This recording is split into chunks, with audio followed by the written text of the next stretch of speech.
Good morning happy Christmas. आज के बड़ोदिनेर ब्लगटा तुम्हारे साथे पुरो शेयर करब, तो संगे थाको और पुरो ब्लगटा कन्टिन्यू करो। सबाई केमन आछो? आशा करी सबाई खूब भालोई आछो। चलो एखन बेला 11:30 बाजे, ब्लगटा एखन थेके स्टार्ट करछि।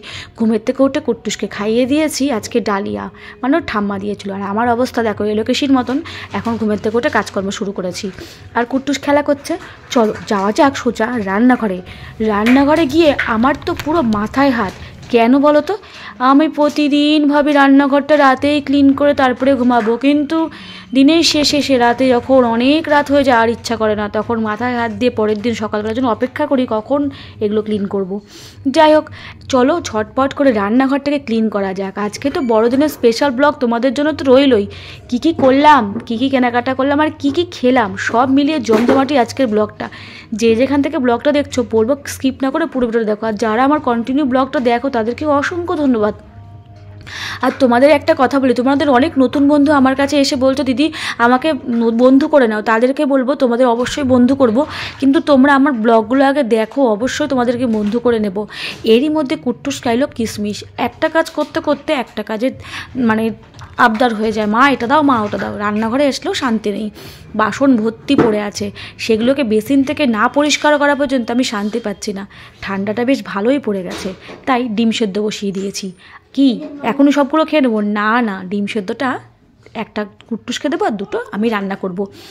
কড়াইটার অবস্থা দেখো, আমার কড়াই যতক্ষণ না পর্যন্ত সাদা ধবধবে হচ্ছে আমার মনে কিন্তু তৃপ্তি পায় না। অনেকের কড়াই দেখেছি কালো হয়ে যায়। আমাদের যখন নিচের রান্নাঘরে রান্নার বাসন ছিল তখন কিন্তু তো ক্লিন করে মাছ ধরো আমাদের কাজের মাসি, কিন্তু তার জন্য আমি আমার কাজের মাসিকে বাসন দিই না, আমি নিজেই মাঝে একটু কষ্ট হয়। তাতে কি হয়, নিজে স্যাটিসফাইড হই না, নিজের বাসনটা অনেক পরিষ্কার। যতটা ক্লিন তুমি রাখতে পারবে ততই সুন্দর লাগবে তোমার রান্নাঘরটাকে। আর মেয়েদের অর্ধেক সময়টা সেখানেই কিন্তু কেটে যায়।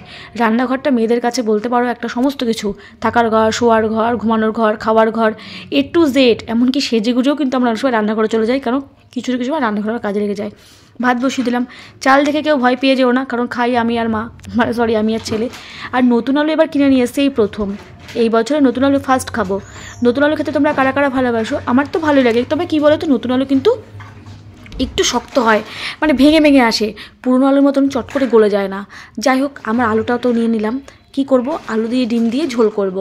আর আজকে না ঝোলটা একটু অন্য স্টাইলে করব, মানে একটু মাখা স্টাইলের। আর যেহেতু এক তরকারি ভাত করি আমি, তাই ভাবলাম আরেকটা জিনিস করব, কি সেটা দেখতে পারবে। তো একটা ডিম ভাঙতে গিয়ে ওটার একদম মস্তিষ্ক খারাপ করে দিয়েছি, মানে ওটার মাংস উঠে একাকার কাণ্ড। যাই হোক, পরে দুটো ভালো হয়েছে। তো ওটার কী করবো, রান্না না করে কুট্টুসকে খেতে দিয়ে দিয়েছিলাম। ও তো একটা সিদ্ধ দিলাম খেতই, তো ওকে ওটা দিয়ে দিলাম। আর এই যে আলু দুটোকে পরপর করে কেটে নিচ্ছি। ভাতটা মোটামুটি আমার হয়ে গেছে, কড়াইতে তেলও দিয়ে দিয়েছি। চলো এবার আলুটা কেটে আমি জিরে আর মৌরি ফোড়ন, একটা শুকনো লঙ্কা আর তেজপাতা এই আমি ফোড়ন দিয়ে নেবো। আর ডিমগুলোকে নুন আর হলুদ মাখিয়ে নেবো। এর মধ্যে কুট্টুসকে ডাকতে চলে যাচ্ছি। চলো যাই, কুট্টুসকে দেখি কোথায় আছে। বাবু রে, বাবু, বাবু,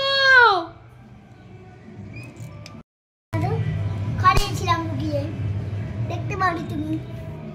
ওপরে ওঠো, ওপরে ওঠো, দিচ্ছি।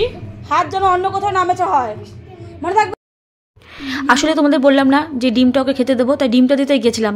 গিয়ে দেখলাম উনি ঘরে নেই। এদিক থেকে ওদিক ডাকাডাকি করছি, আর এখন অল্পতে খুব ভয় পেয়ে যাই ও যদি ঘরে না থাকে। শুধু মনে হয় কোথায় গেলো, একটু বড় হয়েছে তো ছোটাছুটি করে, কোথায় কী বিপদ ঘটাবে তার নেই ঠিক। ওর জন্য সবসময় চোখে রাখতে হয়, আর আমি চিৎকার করতে থাকি, কারণ আমাদের রাস্তাটাও সামনে আছে, কখনো বেরিয়েও যায় জানো তো, আমার খুব ভয় করে। যাই হোক, পেঁয়াজ গোটা করে পেঁয়াজটা আমি কেটে নিয়েছি। এখানে একটা পেঁয়াজ না দুটো পেঁয়াজ নিয়েছি, আর একটা গোটা টমেটো নিয়েছি, সঙ্গে একটু আদা নিয়েছি। এটাই আমি মিক্সিতে মিক্সড করে নেবো, কারণ তোদের যে কুট্টুস লঙ্কা খায় না, আমাকে গোলমরিচ খেয়েই এখন চালাতে হচ্ছে। বাধ্য হয়ে আমিও আর লঙ্কা খেতে পাচ্ছি না। কী করবো বলো, একার জন্য কি লঙ্কা দিয়ে রান্না আর ছেলের জন্য আবার আলাদা রান্না?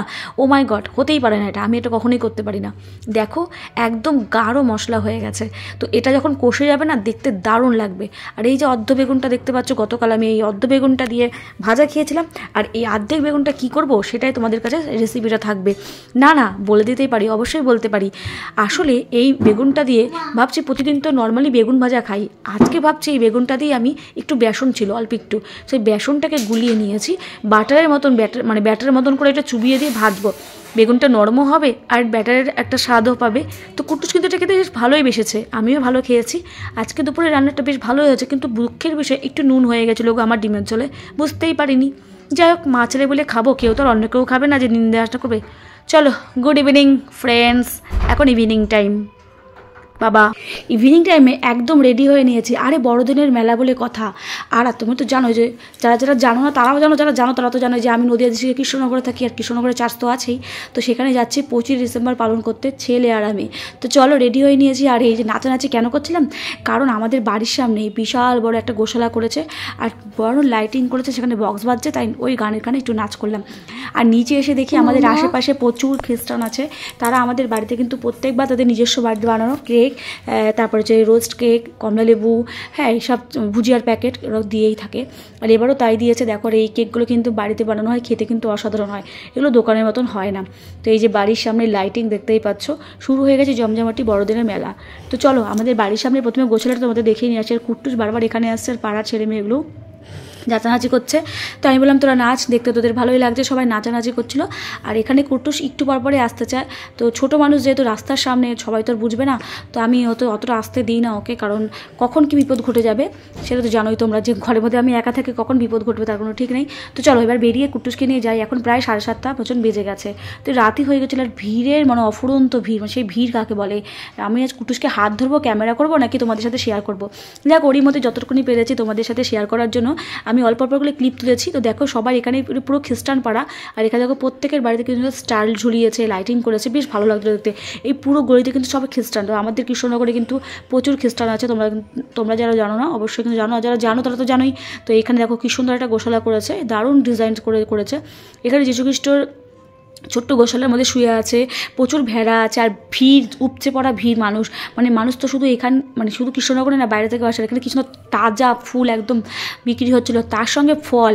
কি তাজা ফল? একদমই না, এগুলো কিন্তু মাটির, আগের দিনে আমরা সেই কেনাকাটা করতাম না মাটির ঘটগুলো, সেইগুলো ডিজাইন। আর এই যে ভাপা পিঠা, এটা দেখে লোভ লাগছে, শেষমেশ এটা খেয়েই নিয়েছিলাম। আর তার সঙ্গে খ্রিসমাসের টুপি, এগুলো না দেখলে হয় বলো? এগুলো দেখলে কিন্তু মনটা উড়ু উড়ু করে, তাই না? দারুণ লাগে কিন্তু আমার। তার সঙ্গে টেডি, কত সুন্দর সুন্দর টেডি আছে দেখো। আর সবচেয়ে কিউট লেগেছে এই ডলগুলো, আমার এত ভালো লেগেছে, যদি আমার মেয়ে হতো আমি এটা নিশ্চয়ই কিনে নিয়ে চলে আসতাম। তাও আমার ছেলে বলছিল মা নিয়ে নাও। এখানে কত গাজরা বিক্রি হচ্ছে দেখো, দারুণ দারুণ গাজরা ছিল, যে যেমন পারো এখান থেকে নিতে পারো, বাট আমি কিছুই নিই। আর তারপর ছিল ফুচকা স্টল। ও মাই গড, কত ফুচকা খাবে, ফুচকা স্টলের অভাব নেই। আমার এই পালকগুলো কিন্তু সেই লেগেছে, দারুণ লেগেছে পালকগুলো দেখতে। আর তারপরে গ্যাস বেলুন, লাভলি একটার যে গ্যাস বেলুনগুলো আছে সেই লেভেলে ছিল, দারুণ সুন্দর। কিন্তু উপচে পড়া ভিড় দিয়ে আমরা কিন্তু শেষমেশ পৌঁছে গেলাম গির্জাতে। তো গির্জার ভিতরে গিয়ে দেখি হ্যাঁ ভিড় আছে, তবে ভেতরে যাওয়ার মতন পরিস্থিতি আছে। তো গির্জার সামনেটা দেখো, আর ওই যে ঘড়িটা দেখছো, ওই ঘড়িটা কিন্তু সারা বছর কিন্তু চলে, ঘড়িটা কিন্তু বন্ধ না। আর ঘড়িটা কিন্তু আজকে না, যবে থেকে গির্জা তবে থেকে কিন্তু ঘড়িটা আছে। তো এই যে সামনে গির্জার, এখানে কিন্তু বাইবেলের ওরা সকালবেলায় পড়ে নিয়ে যাচ্ছে। আর ভেতরটা কিন্তু খুবই নিস্তব্ধ, মানে অতটা শান্ত। আর এখানে কিন্তু মানে কোনো আওয়াজ করা যাবে না, সবাই যে যার মতন চুপচাপ করে যেতে হয়, আর মানে শান্তভাবে দেখে বেরিয়ে আসতে হয়। তো আমরাও তাই করেছিলাম। এখানে প্রথমে যীশু খ্রিস্টকে ক্রসের মধ্যে যে রেখে দিয়েছিল, সেই তোমাদের সেই মূর্তিটাই দেখাচ্ছে। আর এখানে সবাই প্রণাম করছিল। আর বিভিন্ন লেখা আছে, যারা এখনও পর্যন্ত কৃষ্ণনগরের চার্চ দেখতে আসোনি আমি বলবো আসো, তোমাদের অনেক অনেক ভালো লাগবে। তো দেখো এই দেখো এখানে ফুল দিয়ে রেখে দিয়েছে। আর আমার দেখে যে এত খারাপ লাগে না, কতবার আসি আমি এই মূর্তিটা দেখো, ততবার দেখি ততবারই আমার কান্না পায়। আমি কেন যে কান্না পাই আমি জানি না, আমার বুক ফেটে কান্না আসে। তারপরে এই যে যীশুখ্রিস্টের এই জায়গাটা মেন ছিল, কিন্তু আমার ক্যামেরাটা ডিস্টার্ব করছিল পর্যন্ত, তাই এই জায়গাটা ক্লিপটা তুলতে পারিনি। তারপরে এই জায়গাটা এখানে সুন্দর সুন্দর জিনিস ছিল, এগুলো কী ছিল আমি একটু এতটা বলতে পারবো না। এখানে যীশুখ্রিস্টের বিভিন্ন রকম মানে ওনাকে যে কত অত্যাচার করা হয়েছে, ওনার প্রতি কী কী করা হয়েছে সমস্ত কিছু ওখানে লেখা ছিল। আর তারপরে বাইরে বেরিয়ে মেরি মা, যে যীশু খ্রিস্টের যে মা ছিল, মেরি মার ওখানে ছিল সুন্দর করে সাজানো, ডেকোরেশন করা ছিল ফুল দিয়ে, দারুণ ছিল। তারপরে সবাই যে যার মতো মোমবাতি জ্বালাচ্ছিল আর নমস্কার করছিল। এই জায়গাটা বেশ আমার ভালো লেগেছে। তারপরে বেরিয়ে গিয়ে আরেকটা পাশেই একটা মিউজিয়াম আছে, সেই মিউজিয়ামে চলে আসলাম। তো মিউজিয়ামের ভেতরে পুরো স্টার দিয়ে ডেকোরেশন করার প্রত্যেকটা সময় থাকে ওটা। তারপরে বিভিন্ন মূর্তির মানে অতুলনীয়ভাবে কারুকার্য করা আছে, যেগুলো তোমার যীশুখ্রিস্টের প্রতিটা পদক্ষেপ সে কী কী করেছে, ছোটো থেকে বড় পর্যন্ত হয়ে ওটা কার সঙ্গে বড় হয়েছে, খেলেছে, সমস্ত কিছু ওখানে দেওয়া আছে। তারপর ওখান থেকে বেরিয়ে ব্যাস কিছু কেনাকাটা। আর এই যে কুট্টুসের বেলুন ফোলানো। বাড়ি চলে এসেছি মেলা থেকে, তোমাদের দেখালাম আজকে জমজমাটি ক্রিসমাসের বড়দিনের মেলা। তো কী কী কেনাকাটা করেছি সেটা তো দেখাবোই, তার আগে বাড়িতে বসি, তার আগে দেখাই বড়দিনের কেকটা। চলো তোমাদের সব একবারে দেখাই।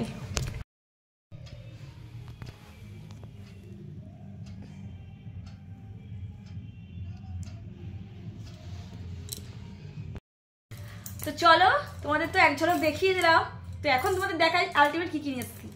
তো প্রথমে বড়দিনে সবাইকে মিষ্টি মুখ করাচ্ছি, হ্যাপি ক্রিসমাসের জন্য জিলাপি নিয়ে এসেছি, সঙ্গে এখানে রোস্ট কেক আছে। রোস্ট কেক বলতে কি বলতো, আমাদের এখানে বলে দিই দাও, কেকগুলো দিয়ে গেছে সেগুলো, আর জিলাপি আমি কিনে নিয়ে এসেছি ওখান থেকে। তো আমি ওখানে একটা ভাপা পিঠে খেয়েছি, আর সেরকম কিছু খাইনি, জিলাপি বাড়ির জন্য কিনে নিয়ে এসেছি। আর একটা জিনিস কিনেছি, কি বলতো, এই দেখো এটা কিনেছি তোমাদের শরীর জন্য। কাঁটা চামচ করে মাথা খেয়ে পড়ছিল, মা কাঁটা চামচ দাও, তো দুটো কাঁটা চামচ নিয়ে এসেছি, এই যে দুটো কাঁটা চামচ নিয়ে এসেছি। আর ও এক গাদা গাড়ি কিনে এসেছে, এই যে একটা, এগুলোর পরে কাজ আছে, এটা উঠবে নামবে এনেছে। আর এই বলটা কিনে নিয়ে এসেছে, এই যে। আর আমি একটা ব্যাগ কিনে নিয়ে এসেছি।